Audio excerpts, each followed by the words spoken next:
noite a todos. Bem-vindos mais uma vez à casa.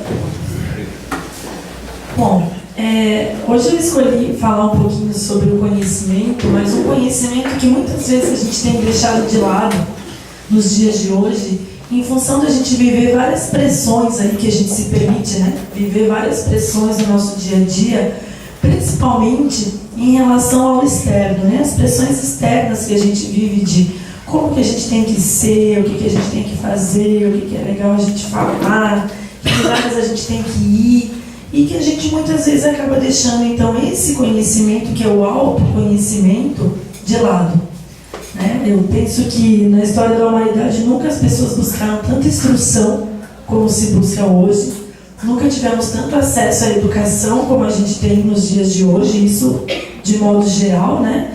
Mas essa instrução e esse conhecimento que se tem buscado muito nos últimos tempos é principalmente sobre coisas externas. E está ficando um pouquinho de lado aquele autoconhecimento, né? Como já foi dito antes, né? Como a gente fala tanto do conhece-te a ti mesmo. Quem que eu sou? O que eu quero? O que eu posso fazer? Né? Por que eu devo mudar algumas coisas em mim? Por que eu devo permanecer algumas coisas em mim? Então eu separei uma coletâneazinha aqui de alguns autores para falar um pouquinho sobre esse conhecimento, né? Para começar, quando a gente fala da palavra conhecimento em si, até no dicionário, se for buscar na Aurélio, por exemplo, está lá assim, né? Ato ou efeito de conhecer, apropriação do objeto pelo pensamento, como quer que se conceba essa apropriação, por definição, por percepção, por apreensão ou por análise. Ou seja, quando eu conheço algo, eu reproduzo alguma coisa real já no meu pensamento. Então, eu tenho conhecimento, quer dizer que eu já consigo saber sobre a existência de alguma coisa. Seja uma coisa, um objeto, ou seja um fato, né? Então, conhecer é conseguir reproduzir, é conseguir armazenar informações sobre uma determinada situação, sobre um determinado fato, sobre um determinado lugar ou alguma coisa, né? Então, quando a gente fala que a gente tem conhecimento, a gente adquire conhecimento, é quando a gente já tem percepção sobre alguma coisa. Então, alguém fala um assunto e diz, eu conheço sobre isso. O que quer dizer? Aquele assunto que a pessoa está falando, eu compreendo, eu consigo fazer alguma comparação, eu consigo fazer alguma colocação daquilo ali no meu dia a dia. Isso é ter conhecimento. Só que o conhecimento que a gente tem que buscar, primeiro de tudo, é o autoconhecimento. É saber quem eu sou. Só que para saber quem eu sou, não basta eu ter conhecimento do que é externo. Eu tenho que principalmente ter a capacidade de reflexão. Quem não reflete, né, quem não para pensar, para avaliar, para reavaliar, não vai ter autoconhecimento. Tanto é que, se a gente pegar algumas obras, por exemplo, eu encontrei que quando a gente fala em reflexão, é uma volta sobre si mesmo. Então, que perfeito seria, né, eu conseguir estar de fora e me enxergar. Quem é aquela pessoa que está ali? Quem é aquele ser que está ali? Isso é fazer reflexão. Claro que a gente não tem uma reflexão perfeita, porque todos os nossos sentidos estão envolvidos na nossa reflexão, né? A gente não consegue deixar de ver, a gente não consegue deixar de ouvir algumas coisas, mas quando a gente consegue canalizar os nossos sentidos para parar e tentar enxergar dentro de nós mesmos a nossa essência, a gente já está fazendo uma reflexão. Sem reflexão não tem mudança. Ninguém muda nada se não parou para pensar sobre aquilo ali. Ninguém faz uma coisa diferente se não parou para pensar que aquilo que antes estava fazendo tudo igual não estava bom. E a gente tem, como eu falei, algumas biografias, eu peguei bastante material do Manual Prático do Espírita, que é do Pérez, e que ele fala o seguinte: para a gente se conhecer, para a gente ter autoconhecimento, geralmente a gente tem 3 caminhos: pela dor, pelo convívio com outra pessoa, ou mesmo pela autoanálise. Infelizmente ou felizmente, não sei, o que a gente mais costuma seguir é esse caminho da dor, né? Onde alguma coisa nos causa sofrimento, onde alguma coisa nos causa incômodo, alguma situação nos causa um sentimento não muito agradável, e a gente para pensar sobre aquilo ali. Puxa, mas por que eu estou sentindo isso? Por que eu permiti acontecer isso? Por que eu deixei essa situação chegar nesse ponto, ou eu me tornar essa pessoa? Claro que essa dor que ele coloca, na verdade, ela é uma dor assim teológica, né? Não é necessariamente uma dor física, mas é aquele incômodo, aquela angústia, como eu falei numa das palestras, é aquela dor que desencadeia muitas vezes um quadro de ansiedade, né? Porque a gente começa a não estar satisfeito com algumas coisas nossas, e aí a gente para pensar sobre isso. Uma outra forma que a gente tem de se autoconhecer é no convívio com o próximo, com as outras pessoas. Por quê? Porque a gente se permite daí ter um feedback, ter um reflexo, né? Vou falar um exemplo prático, assim. Você costuma ir sempre a um determinado local, frequentar em um grupo, uma casa de um grupo de amigos. De repente você para o tempo de ir. Quando você retorna, você já fica com uma certa ansiedadezinha para ver como é que você vai ser recebido, né? Será que sentiram a minha falta? Será que não sentiram a minha falta? Como é que vão me tratar? Aquilo ali é um feedback que a gente recebe das pessoas, né? De perceber que as pessoas se alegraram com a nossa presença, ou infelizmente às vezes a gente percebe algumas pessoas com uma carinha de ela voltou a vir aqui, né? Então, quando a gente se permite também olhar o que a gente causa no outro, a gente também se autoconhece. Claro que eu não quero dizer aqui, gente, nada assim dogmático, né? Não, então eu vou escolher justo uma pessoa que já não vai muito com a minha lata e vou ficar sempre me baseando por aquela pessoa. Isso. Mas a gente tem como ter a sensibilidade de perceber que tipo de emoções a gente desperta no outro, que tipo de sentimentos a gente desperta na outra pessoa, e isso vai mostrar um pouquinho de quem nós somos. Poxa, né? Eu começo aí, eu dei esse exemplo de ir num grupo aí de amigos. Eu vou num lugar e sinto que as pessoas não ficaram muito felizes assim com a minha presença. Aí eu vou num outro lugar, eu sinto a mesma coisa. Eu vou num outro lugar, eu sinto a mesma coisa. Aí eu tenho duas opções. Ou eu começo a falar que todo mundo me odeia, estou sendo perseguida, estou sendo injustiçada, né? Ou eu vou parar e refletir, peraí. O que eu estou fazendo? Quem sou eu? Que quando eu chego, eu não desperto a alegria das pessoas em me ver. Então a gente também pode permitir esse diagnóstico de quem nós somos, não só pela nossa dor emocional, mas por ver o que a gente desperta no outro. E aí eu encontrei uma historinha que eu acho legal para ilustrar isso aqui. Não achei o autor, novidade, né? Quando a gente busca as coisas na internet é meio complicado o negócio.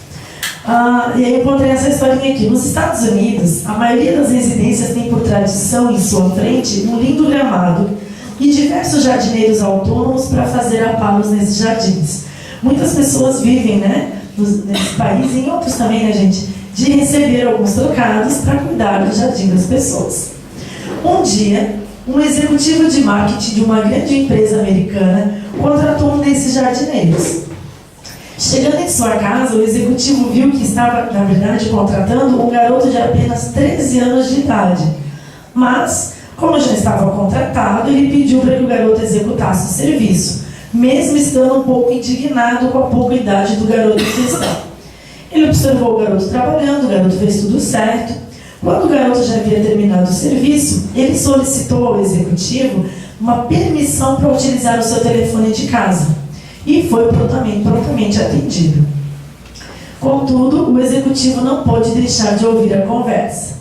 O garoto havia ligado para uma senhora e ele perguntava assim: a senhora está precisando de um jardineiro? Não, eu já tenho um, ela respondeu. Mas olha, além de aparar, eu também tiro lixo. Isso meu jardineiro também faz, respondeu. Olha, eu limpo e lubrifico todas as ferramentas no final do serviço, disse ele. Mas o meu jardineiro também faz isso, disse a senhora. Eu faço o atendimento o mais rápido possível. O meu jardineiro também me atende prontamente, ela respondeu. Ah, o meu preço é um dos melhores.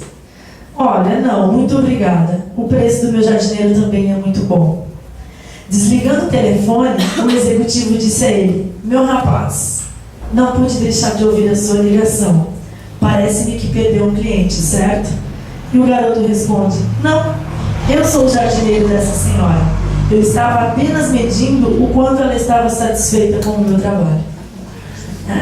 Então aqui é um exemplo de como a gente pode, né, permitir também que as outras pessoas nos deem um pouquinho, um reflexo de quem nós somos.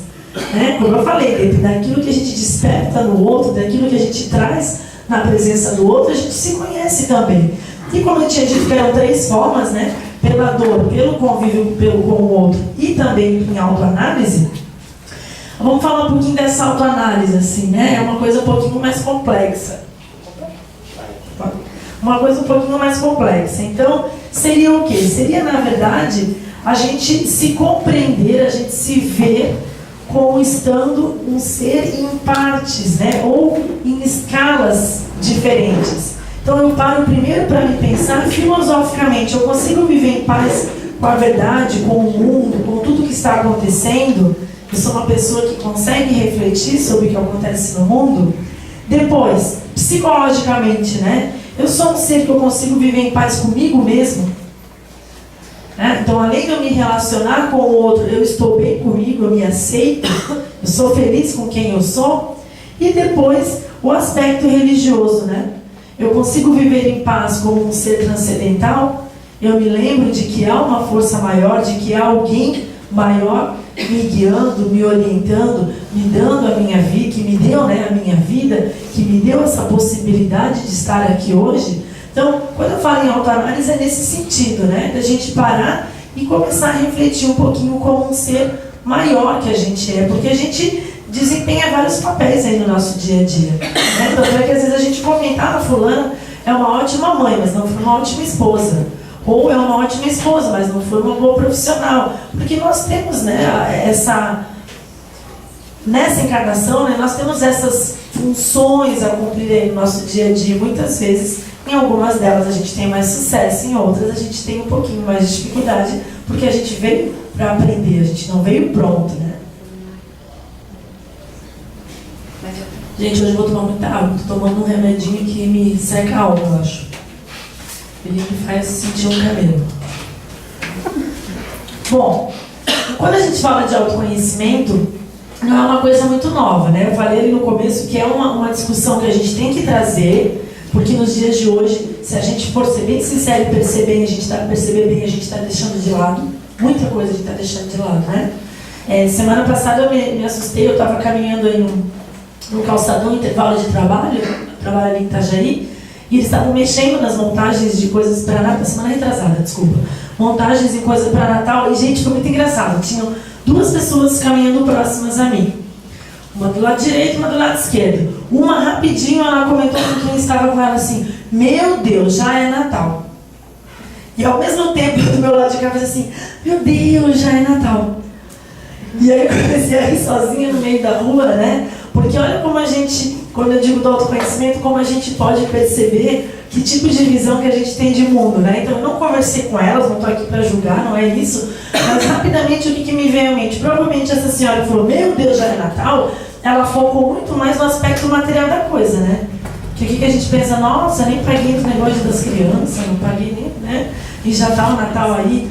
Enquanto essa outra, olha que coisa boa, ela já lembrou de toda a energia do Natal, da coisa boa, de estar com a família, de dar um tempinho para se reunir com os amigos. Foi a mesma frase, né? Só que uma, meu Deus, já é Natal, outra, meu Deus, já é Natal. Então, quando a gente para se conhecer, a gente também percebe as nossas atitudes nesse sentido. Qual é o olhar que a gente dá para as situações que a gente passa?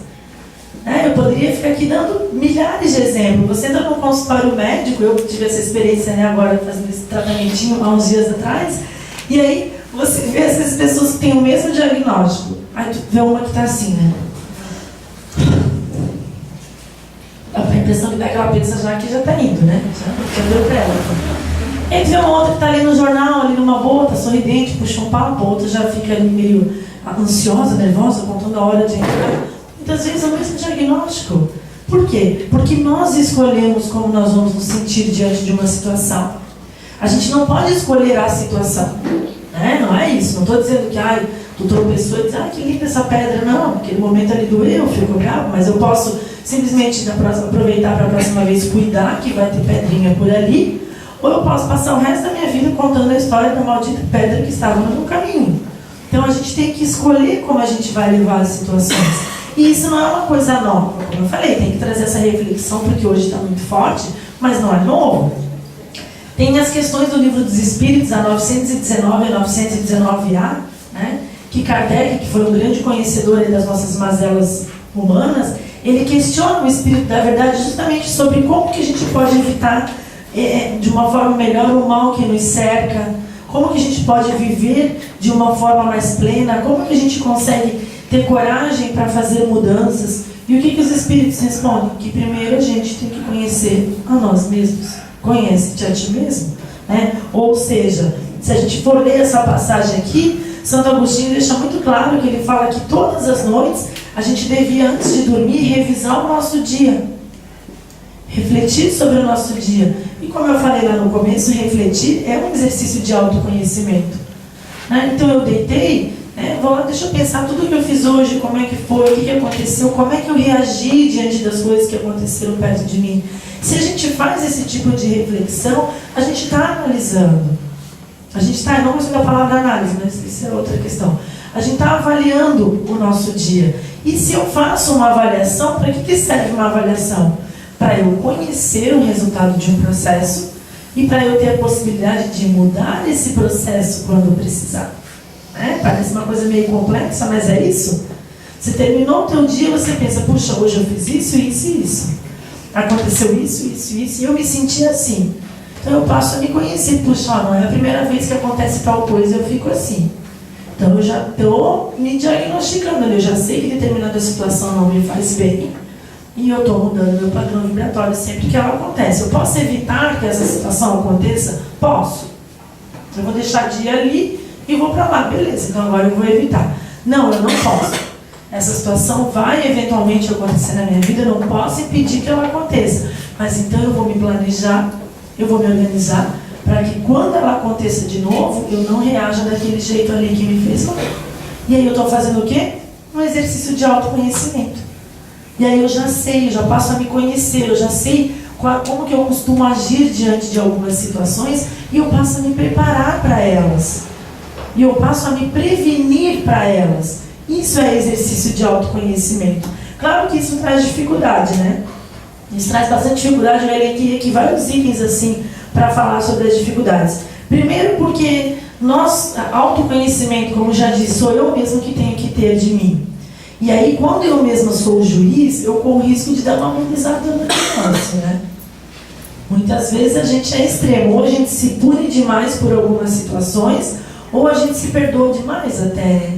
A gente, não, eu fiz assim. Mas eu fiz assim porque ela colocou o negócio aqui. Gente, sempre que imagina, não tinha como, é óbvio que eu ia bater e derrubar. É mais fácil eu culpar uma terceira pessoa do que eu parar para pensar, poxa, mas eu não podia ter prestado atenção que o copo estava ali, eu não podia ter cuidado melhor, ter movido menos o braço, vindo mais para cá.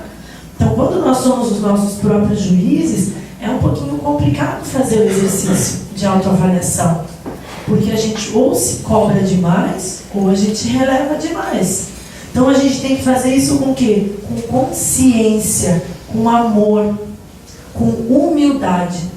A gente só se autoconhece quando a gente tem a humildade de muitas vezes perceber que a gente não é exatamente quem nós achávamos que fôssemos. Né? Como eu dei o exemplo ali do grupo. Mas todos os grupos que eu chego, em todos os grupos eu não desperto uma alegria, em todos os lugares que eu estou chegando as pessoas torcem o nariz. Peraí, será que eu vou ficar aqui agora culpando todas essas pessoas? Ou está na hora de eu refletir, puxa, peraí, que tipo de pessoa que eu sou então, que eu estou fazendo isso? Uma outra coisa importante quando a gente fala de autoconhecimento é que a gente passa a conhecer o nosso padrão vibratório. A gente passa a ter mais domínio do nosso padrão vibratório, que não é segredo para ninguém aqui que nós somos uma anteninha, né? Na espiritualidade a gente é uma anteninha. E uma antena, tanto ela recebe ondas, como ela emite ondas. Então também não posso ficar só dizendo que mas as ondas que vieram até mim, não. O que eu estou emitindo? O que eu estou sintonizando comigo? O que eu estou atraindo para mim? Eu sou uma pessoa que eu atraio boas situações ou não? Porque também tem a história da Hiena, do ó céus, ó vida, né? Sempre tudo dá errado, sempre tudo dá triste. A minha fila do mercado sempre é a que vai dar pane no caixa, que vai acabar o papel. A minha fila do banco sempre é a que vai cair o sistema primeiro, né? O meu sorvete sempre é o que não ficou firme e caiu da casquinha. Por quê? Porque da também a gente estabelece o nosso padrão vibratório. E aí daqui a pouco a gente começa a se sentir vitimizados, mas a gente se permite às vezes ser vítimas. Ai, tudo acontece sempre comigo. Pronto, já lançou ali a informação, agora é só esperar acontecer. Acabou de dizer ali que é para tudo acontecer sempre contigo. Então, quando a gente começa a fazer esse exercício de lembrar que nós somos energia, nós começamos a cuidar da nossa sintonia. Não estou dizendo aqui, gente, eu tenho exemplo aí do consultório médico, não me interpretem mal, não estou dizendo aqui que a gente também tem que achar tudo lindo, tudo maravilhoso. Eu falei isso na palestra da ansiedade, né, do tal do hedonismo, que aí a gente também, daqui a pouco todo mundo tem que ser feliz o tempo inteiro, sorridente, alegre, pleno, tudo tem que dar prazer, senão eu estou fazendo errado, não é isso. Tudo é uma questão, por favor, de equilíbrio. Sempre há o caminho do meio, né? Mas eu vou mudar o meu diagnóstico se eu entrar lá gritando, chorando, socando tudo, chutando numa voadeira no médico, eu vou mudar o meu diagnóstico? Não. Então o que adianta eu entrar fazendo isso? Né? Se eu entrar lá, claro que também, se eu entrar lá feliz, sorrindo, abraçando todo mundo, vai aparecer a cura naquele instante? Não, não vai. Não vai. Mas, com certeza, o meu tratamento vai ser bem menos difícil. Bem menos difícil, porque eu não vou me encarar ali como um pobre coitado que fica acontecendo aquilo ali o tempo todo. Eu vou mudar a minha energia. O que eu vou sintonizar? Energia de amor, energia de paz, energia de alegria. Quando eu era criança, uma parte agora, eu ficava muito cabreira quando eu escutava aquele ditado do diga-me com quem antes e te direi quem és, né? Meu Deus, daí a gente chega na adolescência, a gente é rebelde contra o mundo, né? Contra tudo. Então eu dizia que isso era um preconceito, isso porque na época não era moda falar bullying, senão eu já ia falar bullying também. Também não sei se eu sofri bullying, porque se eu sofri eu não notava. Eu sempre entendia as piadas que faziam comigo quando eu já estava em casa, não, mas tem uma escola de pessoa. Então, a minha adolescência inteira foi assim. Né? Então, veja bem, se bullying aconteceu comigo, não sei. Mas enfim, eu lembro que eu questionava muito o tal do diga-me com quem antes e te direi quem és. E eu dizia, meu Deus, mas isso é um preconceito. Tá errado, minha mãe tá errada. O que tem se eu andar com fulano que apronta aquilo tudo lá do avesso? Tá errado, porque eu tenho a minha opinião, ele tem a dele. Daí a gente vai crescendo, amadurecendo, envelhecendo. E a gente vai aprendendo que, na verdade, essas falas têm alguns fundos, né? Porque hoje eu vejo esse diga-me com quem antes de dizer quem és como a nossa sintonia de energia. Tu pode até insistir em ter algumas pessoas perto de ti que têm uma vida muito diferente, que têm valores muito diferentes, né? que fazem as coisas muito diferentes. Mas chega num determinado momento da história que o troço empaca e não vai mais para frente nem para trás. Por quê? Aí a gente acha que é preconceito, diga-me com quem antes de dizer quem és. Mas não é nesse sentido, é no sentido do nosso padrão vibratório. Não combina. Chega um momento que não combina mais, que não dá mais certo, porque você quer fazer a coisa assim e o outro não quer nem que a coisa exista, que dirá fazer de outro jeito. Então isso é padrão vibratório. O que a gente quer atrair para nós? Né? Isso é uma coisa que a gente tem que construir e que a gente só constrói se conhecendo. Eu tenho que conhecer o que me faz mal.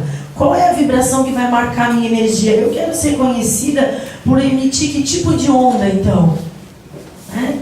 Eu quero que quando eu chego as pessoas associem aqui a minha chegada. A alegria, a conforto, a carinho. Né? Ao que eu quero ser associada? E aí, automaticamente o nosso ciclo de amizades muda, nossos relacionamentos mudam, a nossa vida muda. E aí chega numa etapa que também é um pouquinho complicado, porque a gente vai se conhecendo cada vez mais, e quanto mais a gente se conhece, a gente consegue conhecer o mundo, conhecer o outro, e aí a gente começa a chegar em umas etapas que a coisa complica, porque daí vem a etapa da gente estabelecer escolhas. Por quê? Porque onde está o nosso pensamento, já foi dito isso, né? Lá está o nosso coração. E aí, de repente, começa a não combinar mais. E aí a gente tem que virar algumas páginas, a gente tem que mudar, né? A gente reza lá, mas livrando do mal, amém, mas quando as coisas começam a ficar diferentes, algumas pessoas passam a não fazer parte da nossa caminhada, alguns processos passam a ser diferentes, a gente não entende o que está acontecendo, mas a gente pediu, a gente rezou pedindo isso. Então, como agora a minha sintonia está assim, vai acontecer sim. De ficar um pouquinho diferente o meu grupo, de ficar um pouquinho diferente das coisas dentro da minha família, dentro da minha casa. Claro que para isso eu não posso ser um ser que se isola, porque a gente veio para ser um ser social. E a gente consegue promover mudanças com as nossas atitudes e não com o nosso discurso. Então, Fran, o que eu vou fazer? Então, lá na minha família eu sou diferente. Né? Vamos pegar um exemplo aí do Natal. Lá na minha família todo mundo acha que Natal é para ostentar o bicho e dar presente desse tamanho, né? E tomar todo o espumante do mundo. E aí o que eu faço? Eu não vou lá? Vou, mas eu vou sendo eu mesma, já me conheço. Se eu acredito que o que eu tenho que fazer no Natal é isso aqui, eu vou fazer isso aqui. Por quê? Porque se tiver alguém ali que já está naquela fase também de estar em dúvida, se está feliz fazendo aquilo e quiser me acompanhar, vai me acompanhar.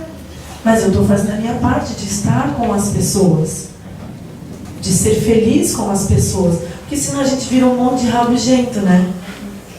Tem um... Não filma, Bruno. Tem um... Corta isso, né? Tem um... A gente às vezes fala, né? Aquelas carolas... Né? Mas a gente também tem carola na casa espírita, a gente tem carola de qualquer lugar, né? Nesse sentido, de pessoas que acham que só a sua verdade vale, que só aquilo, que tem que ficar 24 horas por dia aqui dentro. Eu falei, aqui dentro é fácil. Tia Tânia, o que tem na segunda? Eu venho, hein? O que tem na... Também venho terça. Quarta, venho. Quinta, se tem uma coisa para fazer, venho. Sexta, tá, mas eu estou vindo para a casa espírita para aprender ou para me esconder do mundo? Porque o desafio está lá fora. E se eu me conheço e sei quem eu quero ser e o que eu quero fazer, eu vou exercitar isso lá fora. Aqui dentro, moleza. Rapidinho para a gente conseguir. Então, como eu estava falando do padrão vibratório, da mesma forma que a gente recebe, a gente emite. E nós somos muito responsáveis pelos dois. Pelo que a gente recebe e pelo que a gente emite. Não sou responsável por como a pessoa fala comigo. Sou sim. Vou dar um exemplo. Fulano me tratou mal, me debochou de mim. Tá, em que momento você deu liberdade para nos tratar assim? A gente não fala isso às vezes? Então, se eu sou responsável sim pela forma como as pessoas muitas vezes se dirigem a mim, eu sou responsável, eu sou corresponsável, melhor. Eu sou corresponsável também pelo padrão de energia que vem para mim, porque eu abri um canalzinho ali. Eu abri uma sintonia para esse padrão vir até mim. Então, eu sou responsável também, sim. Claro que eu sou muito mais responsável pelo que eu emito do que pelo que eu recebo. Mas eu também sou corresponsável pelo que eu recebo. Né? A gente tem que cuidar. Bastante. Eu, por exemplo, eu passei 6 anos da minha vida sem comer carne. Eu não lembro exatamente porquê, mas depois eu voltei a comer carne. Mas eu não lembro agora. Por quê? Uma coisa. Anemia também. Mas porque fiz errado, porque senão eu fico com anemia. E eu lembro que quando eu passei, eu fiquei muitos anos sem comer carne, muita gente nem sabia, né? Que vocês percebem pelo pequeno tamanho, uma coisa que eu gosto é comer. Então, eu só não comia a carne. Né? Então, quando eu falava com uma pessoa que eu não comia carne, eu chegava na casa delas, parecia assim um buffet, gente. Porque aí as pessoas faziam tudo que existisse no mundo sem carne. Né? Então eu preferia não falar, porque se a pessoa tinha feito lá arroz, feijão e bife, eu comia o arroz e feijão. Só não comia o bife. Mas se eu avisasse a pessoa que eu não comia carne, eu chegava lá, tinha arroz, feijão, macarrão, 4 queijos, não sei o que lá, molho sugo, salada não sei do que, empadão não sei do que. A pessoa fazia aquilo, né? E eu sempre dizia, as pessoas me perguntavam, eu dizia, olha, não está me fazendo bem, eu parei, por várias razões, inclusive físicas, mas muito mais me preocupa do que o que eu como, é o que eu ouço, o que eu falo, o exemplo que eu dou, a sintonia que eu me permito colocar, né? Então, hoje eu vejo muita gente, né, caminhando para isso, de não comer carne, eu particularmente acho legal, né? Cada um tem a sua ideia, mas enfim, mas eu penso que a gente tem que primeiro cuidar dos impactos que a gente consegue controlar. Às vezes você pode comer um bife, mas ser uma pessoa tão boa, e de repente o cara ali que fala, eu não como porque faz mal para os animais e tudo mais, mas o cara trata mal todo mundo. A mãe, a avó, a tia, a sogra, a vizinha, querido. O boi é de menos agora nessa história. Está tratando mal todo mundo que tem perto de ti. Então, tudo é uma questão de buscar ponto de equilíbrio. Hitler era vegetariano. Hitler era vegetariano, cara bom. Então, a gente tem que começar. Por isso que eu digo que a gente tem que se conhecer, né? Quando eu me conheço fisicamente também, que alimento me faz bem, que alimento não me faz bem, o que eu posso tomar, o que eu não posso tomar. A gente se autoconhecer é uma dádiva de Deus, porque a gente começa a ter controle também sobre várias situações no nosso dia a dia. Uma outra coisa importante, quando eu falei da gente do padrão vibratório, eu falei antes uma outra palavra que eu falei um pouquinho e é importante falar mais dela. Evangelho segundo o Espiritismo, capítulo 7, item 11. Sem humildade, construímos virtudes que não temos, como se tivéssemos uma roupa para esconder as deformidades do nosso corpo. Sem humildade não adianta.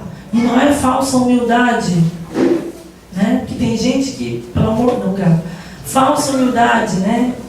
Aquela pessoa que ela chega, não ficou bom. Não ficou, porque ela quer que todo mundo fique dizendo, ficou bom, ficou bom, ficou bom. Oh, coisa chata, né, gente? Meu Deus. Ai, não fiquei bem com essa roupa. Ficou linda, ficou maravilhosa. Não da gente dizer, não ficou não. Tira esse negócio aí, né? Então, não é falsa humildade, gente. A humildade de saber que a gente erra, que a gente pisa na bola, que a gente às vezes, né, fala uma coisa que não deveria falar, comete uma atitude que não deveria cometer. Daí o que é ter a humildade? Pedir desculpa, pedir perdão, tentar consertar. Mas não é o perdão da boca para fora, ela vai fazer tudo de novo depois, né? Feliz Natal, prazer novo, abraço, não chegou aí no Réveillon, já está falando mal da pessoa. O que adianta? Então, quando a gente consegue se conhecer, a gente começa a exercitar a humildade, porque a gente já conhece daí os nossos defeitos. Aí a gente para de cobrar dos outros. Né? A gente fala, meu Deus, o fulano estragou aquilo ali, daqui a pouco eu olho e digo, meu Deus, mas eu fui antes do filme, né? Meu Deus, eu faria a mesma coisa. Vivo estragando as coisas. Quem sou eu então para falar do fulano que estragou? Então, quando a gente se conhece, a gente passa também a conhecer os nossos defeitos e a lembrar que os outros também têm defeitos. E que se nós queremos que as pessoas sejam brandas, né, amenize um pouquinho as nossas dificuldades, por que a gente também não ameniza o do outro? Compreender o próximo. Mais uma vez, Evangelho. Evangelho de João, capítulo 8. Quem estiver sem pecado, atire a primeira pedra. Me conheço, já sei que tenho defeitos, já sei que tenho pecados. Automaticamente eu já caio a ficha, bom, se eu tenho, todo mundo tem, né, gente? Então, por que eu vou ficar cobrando do outro? Por que eu vou ficar delegando ao outro a missão de ser perfeito, a missão de ser tudo maravilhoso, se eu não sou? Eu passo a ter um olhar de carinho com as pessoas, eu passo a aceitar, a lembrar, por exemplo, que as pessoas às vezes têm um dia ruim, né? Às vezes você vai num lugar e fala, nunca mais vou lá, porque não sei o que, cara, foi aquele dia, aquele momento, a pessoa estava passando uma situação que você nem sabe. Não, mas é mais fácil a gente ir para a rede social e já difamar todo mundo naquele lugar, né? Já mete o pau, já fala mal. Agora com as redes sociais mesmo, todo mundo é juiz, né, gente? Todo mundo se vê no direito de julgar todo mundo. Mais uma parte, não viu, Bruno? Estava saindo de casa agora, escutei alguém gritando, pega ladrão, né? E aí eu olhei ali pela sacada e vi o pessoal chegando ali na Atlântica. Pelo que eu entendi, porque eu não desci, acho que um menino pegou um celular de alguém. Eu sei que foi uma galera ali, sabe? Mas aí rapidamente chegou o carro policial.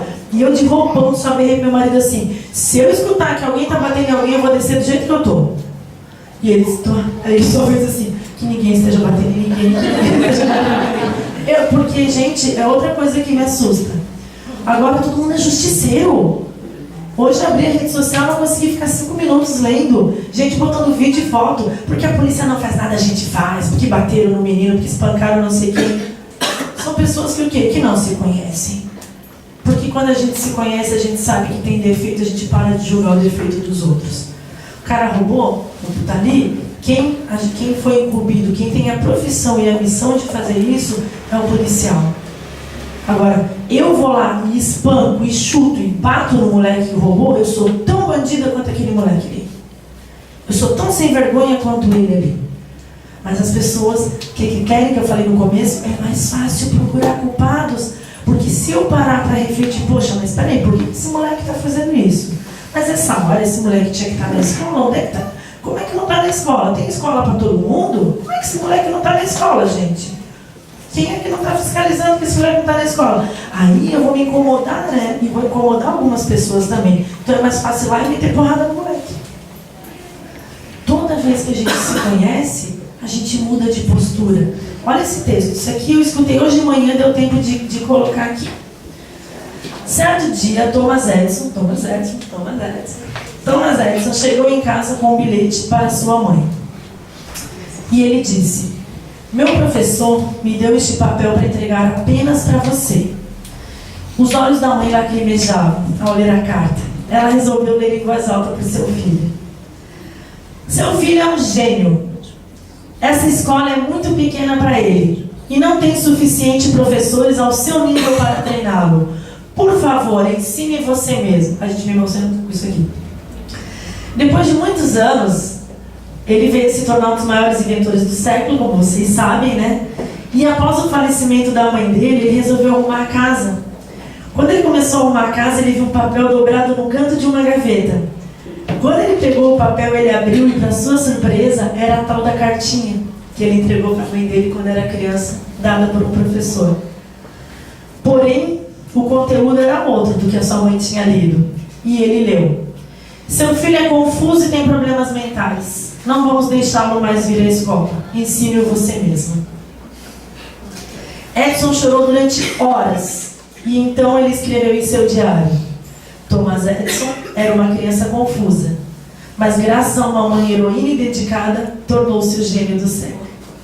Ou seja, existem certos momentos na vida onde a gente tem que mudar o conteúdo da carta, né? Onde a gente tem que ler essa carta de um jeito diferente. Existem momentos da vida em que as pessoas erram próximo de nós e que nós temos que mudar esse conteúdo. A gente tem que encontrar alguma qualidade, alguma coisa abençoada ali naquela pessoa para a gente valorizar, porque daí ela vai enxergar que ela também tem coisas boas. Mas a gente só consegue fazer isso para os outros se a gente primeiro fizer na gente. Se a gente primeiro se perdoar, se a gente primeiro se interrogar, se a gente primeiro questionar a nossa consciência, o que a gente fez, o que a gente deixou de fazer, como eu falei ali do Livro dos Espíritos, desculpa, o que eu fiz hoje, como é que eu agi hoje, que coisas boas que eu plantei hoje, o que eu fiz hoje que não foi bom e que eu não quero fazer de novo.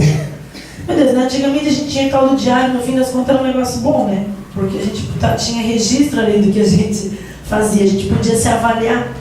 Ainda no Evangelho, agora Evangelho de Mateus, capítulo 18, tem uma passagem que também é muito bonita, acho que vocês conhecem, que Jesus toma uma criança como exemplo, né? E aí ele mostra que o homem precisa se assemelhar às crianças. Eu não vou ler a passagem inteira. Que precisa se assemelhar aos pequeninos. Por quê? Porque daí a gente vai estar se perdoando sempre e de forma sincera, né? Que a criança, ela perdoa de forma sincera. Ela tem uma maneira desinteressada. Ela quer alegria, ela quer brincar. Ela não quer alguma coisa necessariamente em troca. Então, quando a gente consegue agir como criança nesse sentido, a gente também está despertando aquilo de bom que a gente deixou adormecido dentro de nós. E despertar alguma coisa boa dentro de nós é conhecer quem nós somos de verdade, porque nós somos essencialmente bons. Por quê? Porque nós somos centelhas divinas. Então, se nós somos centelhas divinas, nós somos bons, sim. Alguns, em algum momento, em algum cantinho, deixam esquecida essa bondade. Mas se a gente se estudar, a gente encontra essa bondade. Autoconhecer-se é se estudar, gente. A gente não estuda outras coisas, não faz aí um monte de curso, não vai até fazer uma receita, vai ali ler, vai estudar o que precisa. A gente tem que se estudar, a gente tem que se conhecer. Conhecer quais são as emoções que mais afloram no nosso dia a dia, quais são as situações que fazem despertar essas emoções, quais delas a gente acha que é bom manter, que está mostrando quem a gente quer ser de verdade, quais delas a gente não quer manter porque eu não quero ser assim. Né? Às vezes a gente tem que ter a humildade de dizer: eu não quero ser assim. Eu não quero ser isso que eu estou passando para as pessoas. Eu quero ser melhor, eu quero ser bom. E se eu quero ser bom e quero ser melhor, as pessoas têm direito a ter um contato com esse meu lado bom, com esse meu lado melhor. Por que muitas vezes a gente reserva só para um grupo muito seleto esse nosso lado bom, esse nosso lado melhor? Por que a gente às vezes chega no trabalho todo sorridente, mas no trajeto até o trabalho a gente não dá bom dia para nenhum ser que cruza o nosso caminho? E aí entra numa questão, como hoje é minha palestra do ano, a última do ano, tá? Eu estou falando com vocês. A última do ano tua, né? Minha. Então agora eles vão ter que me escutar. Então assim, a gente entra numa questão que eu digo que tem uma palavra, algumas palavras que me assustam nos dias de hoje. a palavra normal, que daqui a pouco a gente fala alguma coisa que aconteceu, que não foi legal, que machucou, e alguém vem e diz, fala pra gente, isso é normal. O que é normal? A gente tem que tomar muito cuidado com a palavra normal, porque daqui a pouco a gente acha também um monte de coisa que a gente faz normal. Isso é normal, eu sempre falo com as pessoas assim. Escreva um bilhete, ninguém entende nada que está escrito lá, esse é o meu F, é normal. Não, querido, não é teu F. Existe um alfabeto, existe um F, escreva aquele F. Se não, ao invés de comprar jaca, existe um J, por exemplo. Eu vou comprar uma faca ou uma jaca? Estou confusa aqui. É normal. Poxa, fiquei chateado do jeito que tu falou comigo aquele dia. Pra que ficar chateado? É o meu jeito, é normal falar assim com as pessoas, querida. A pessoa está te sinalizando que ela ficou chateada do jeito que você falou. Então não vem dizer que é normal. Aproveita aquilo ali. Então a palavra normal é uma palavra que me assusta bastante, assim, que eu não gosto muito dela. Uma outra palavra que eu também já não gosto bastante, assim, é quando a gente começa a dizer que não consegue. Mas se ninguém consegue. Não consigo, ninguém consegue isso aí, gente. Ninguém consegue. Isso é uma coisa que as pessoas querem, que é utópico, que é sonho. Ninguém consegue ser feliz, ninguém consegue alguma coisa boa o tempo todo, ninguém consegue mudar. Por que não consegue? Quando a gente se autoconhece, quando a gente se autoestuda, a gente começa a perceber se a gente consegue ou não. Uma outra coisa importante antes de eu encerrar é aquilo que a gente vai fazer de estratégia para mudar. E aí a gente volta numa coisa muito simples do nosso dia a dia, que é orar e vigiar. Eu tenho que orar e vigiar. Porque se eu tenho humildade de ver que eu estou fazendo errado, eu tenho que orar, eu tenho que pedir para Deus me dar essa força. Como eu falei, porque a gente é bom. Não é normal achar que o bicho não é bom, que não é legal. Não é normal, gente. Uma outra palavra também que me assusta. Só. A palavra só dói, gente. Eu fui ali arrumar aquele negócio ali para os cachorros. Gente, é só um cachorro. Olha, eu fui ali porque aquelas crianças precisavam... é só uma criança. Já aprende sabendo. E aí o sol vai se espalhando. E daqui a pouco é só um cachorro, é só uma planta, é só uma criança, é só uma pessoa. É só um sentimento, é só um soco, é só uma porrada, é só uma lição. É só uma lição ali que não dá no rapaz. A palavra só também a gente tem que cuidar. Porque quem começa a colocar o só na frente das coisas, daqui a pouco coloca em tudo. É só uma gliceriazinha, é só um deslize, é só... Cuida com o sol. O sol é perigoso. E vigiar e orar por quê? Eu vou orar, é onde eu restabeleço a minha carga energética, onde eu volto para a sintonia que eu quero estar. Eu vou orar para ficar equilibrado. E eu tenho que vigiar, porque se eu não vigiar, eu faço de novo. Por quê? Porque às vezes os nossos defeitinhos viram hábitos. E não é porque virou hábito que é normal. Fulana sempre faz isso, não dá bola pra ela, não, é normal. Peraí. Não é porque virou hábito que está certo, gente. Tem hábitos bons e tem hábitos que não são bons. O problema é que quando vira hábito é mais difícil desconstruir. Mas a gente consegue. Então a gente ora, mas a gente tem que vigiar também. Para quê? Para não cair de novo. Para não fazer de novo. Autoconhecimento significa resultado, é um caminho. Autoconhecimento é um caminho. O resultado desse caminho é o auto-amor.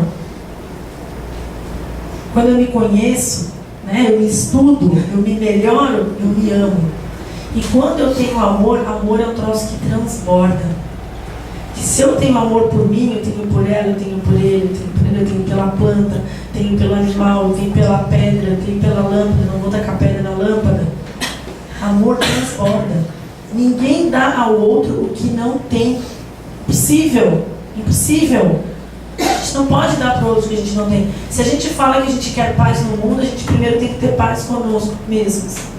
Se a gente fala que a gente quer mais amor no mundo, primeiro a gente tem que ter amor por nós mesmos. Se a gente fala que a gente quer que tenha mais respeito no mundo, primeiro a gente tem que ter respeito por nós mesmos. Porque aí eu exercito em mim, eu faço o treino em mim, e aí vai virando hábito. E quando vira bom hábito, eu espalho para todo mundo. Se eu me respeito, eu respeito ele.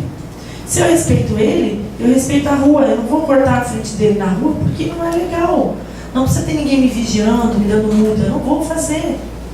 Eu não vou fazer porque não é legal fazer. Porque eu não quero que faça comigo. Porque uma vez de repente fizeram comigo e aquilo me machucou, aquilo me fez mal. Então eu não vou fazer. Para encerrar, eu quero ler uma historinha para vocês, que a gente sempre fala, né, que o tempo cura o que a razão não cura. A gente escuta muito essa frase, né? Ah, o tempo cura, o tempo cura. Não. Não é o tempo que cura, gente. O tempo, ele nos dá a chance de curar, mas não é ele que cura. Porque se eu ficar sentada, alguma coisa me machucou, e eu sentar ali, eu ficar 20 anos sentada ali, quando eu levantar e eu passar por aquela coisa que machucou, eu vou lembrar, vai despertar e vai doer de novo. Ah, mas eu fiquei 20 anos ali. Não. Os 20 anos que eu sentei ali foram oportunidades que o tempo me deu para fazer diferente. Para escolher como que eu quero me sentir diante daquilo que me machucou. Então não é que o tempo cura o que a razão não cura. O tempo nos dá a chance de fazer a diferença. A gente tem chance de mudar. Por isso que a gente não pode deixar para ser feliz depois. No Natal, no Ano Novo, na segunda-feira, no fim de semana. Né? Tem gente, né? Eu falei das redes sociais, meu Deus, de sexta-feira. Sexta-feira é chato. Todo mundo muda, né? Sexta-feira, não sei o que é sexta-feira. Meu Deus, gente, não pode ser feliz segunda, terça, quarta, quinta, domingo, porque sempre é a sexta. Ah, parece uma coisinha tão boba, mas que a gente vai condicionando a nossa mente que a nossa felicidade está na sexta-feira. A gente não pode condicionar a nossa mente, porque depois que a gente lançou a informação para o universo, já era. A gente já sintonizou. A gente não tem que sintonizar com coisas assim. A gente tem que ser feliz segunda, terça, quarta, quinta, sexta, sábado, domingo. A gente tem que fazer o bem em qualquer dia. Agora está vindo Natal, é campanha, campanha, campanha. Participe das campanhas, pelo amor de Deus. Não estou dizendo que não é para participar. Mas e durante o resto do ano? Esses idosos são abduzidos? Ficam lá em Marte, não precisam de nada, eles só precisam do Natal? As crianças são abduzidas também durante o ano, elas só precisam do Natal e só de coisa de chocolate? A cesta básica, só no Natal. Parece que todo mundo só existe no Natal, na Páscoa. A mãe só existe no dia da mãe, a avó no dia da avó. Por isso que não tem cunhado, coitado, tem dia do cunhado. Aí as pessoas passam despercebidas na vida da gente, né? Vou ter que criar um dia para cada um, então. A gente tem que amar e fazer as coisas todos os dias. Participe das campanhas, mas lembre que não precisa ser só no Natal. E não é só um idoso, e não é só um cachorro, e não é só um gato. E não é só uma pessoa, e não é só um operário. São todos os seres que estão aqui, no mesmo espaço que nós estamos, portanto ninguém é melhor que ninguém. Se meu patrão merece que eu chegue alegre e sorridente e dê um bom dia alegre para ele, o tiozinho que eu nunca vi na vida e passou de bicicleta por mim de manhã também merece o meu bom dia. Porque senão, isso que eu estou fazendo não é, eu sou tímida, eu só cumprimento quem eu conheço. Não, eu sou hipócrita, eu só trato bem quem eu tenho certeza de que vai me tratar também. E eu tenho que tratar bem também aquele que eu não tenho certeza se vai me tratar também e vai me achar despirocada. O que a mulher está dando oi essa hora? Mas vou dar oi essa hora. Então, para encerrar, quero ler essa historinha para vocês. O lápis. O menino olhava a avó escrevendo uma carta. A certa altura, perguntou-lhe: vovó, você está escrevendo uma história que aconteceu conosco? E por acaso, é uma história sobre mim? A avó pegou a carta, parou de escrever, sorriu e comentou com o neto: estou escrevendo sobre você, é verdade. Entretanto, mais importante do que as palavras é o lápis que eu estou usando. Eu gostaria que você fosse como ele quando você crescesse. O menino olhou para o lápis, ficou intrigado, não viu nada de especial e falou: vovó, não entendi. Ele é igual a todos os lápis que eu já vi na minha vida. E ela respondeu: tudo depende de como você olha as coisas. Há 5 qualidades nesse lápis que, se você conseguir mantê-las em você, será sempre uma pessoa em paz com o mundo. Primeira qualidade: você pode fazer grandes coisas, mas não deve esquecer nunca que existe uma mão que guia os seus passos. Esta mão nós chamamos de Deus. E como o lápis é guiado por uma mão, você também deve sempre ser conduzido em direção a Deus e a sua vontade. Segunda qualidade: de vez em quando eu preciso parar o que eu estou escrevendo e usar o apontador. O lápis fica sem ponta. Isso faz com que o lápis sofra um pouco, meu neto, mas no final ele está mais afiado. Portanto, Saiba suportar algumas dores, porque elas o farão ser uma pessoa melhor. Terceira qualidade. O lápis sempre permite que usemos uma borracha para apagar aquilo que estava errado. Entenda que corrigir uma coisa que fizemos não é necessariamente algo mal ou uma vergonha, mas algo importante para nos manter no caminho da justiça. Quarta qualidade. O que realmente importa no lápis não é a madeira ou a sua forma exterior, mas o grafite que está dentro dele. Portanto, sempre cuide daquilo que acontece dentro de você. E, finalmente, a quinta qualidade do lápis. Ele sempre deixa uma marca por onde passa. Da mesma maneira, saiba que tudo que você fizer na vida irá deixar traços. Procure, então, ser consciente de cada ação e de cada traço que você deixa nas pessoas. Às vezes, precisamos apagar, refazer caminho, nos apontarmos e sempre devemos nos permitir ser guiados pela mão dele, para que as marcas que deixemos sejam sempre marcas de amor. E vamos continuar escrevendo. Cada vez que a gente entra e que a gente sai daqui, a gente está escrevendo. Vamos cuidar com o lápis que a gente tem sido lá fora.